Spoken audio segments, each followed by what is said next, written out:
На премиерот Димитар Ковачевски му е смешно кога Македонија нарекуваат идна Западна Бугарија. Вчера вечер во Солун во друштво на германскиот канцелар Олаф Шолц, албанскиот премиер Еди Рама со невкусна шега го представи Ковачевски како премиер на идната Западна Бугарија, но оваа шега изненадувачки и срамно, гласно се насмеа Ковачевски.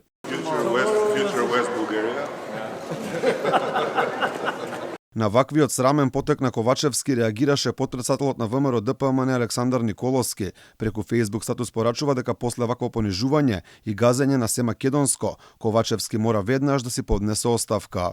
Еди Рама државата ни ја нарекува идна Западна Бугарија, а премиерот Ковачевски се смее сладко. Тоа што го кажува Рама значи дека Македонија ќе биде окупирана од Бугарија и ќе стане Западна Бугарија.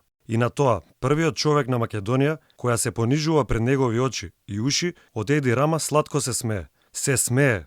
Какво понижување, какво газење на се што е Македонија. Оставка веднаш. Она што во овој случај покрај невкусната шега загрижува е што македонските власти воопшто не реагираат на секојдневните провокации кои на оваа тема стигнуваат од Бугарија, а сега и од Албанија, и тоа во моменти кога Бугарија не блокира на европскиот пат, бараат да сме признаеле дека македонскиот јазик не постоел пред 1945 година, односно дека бил дијалект на бугарскиот, да признаеме дека Делчев покрај македонски бил и бугарски херои. Во вакви моменти сосем невкусно изгледа кога премиерот на Македонија се смее на вакви зборови.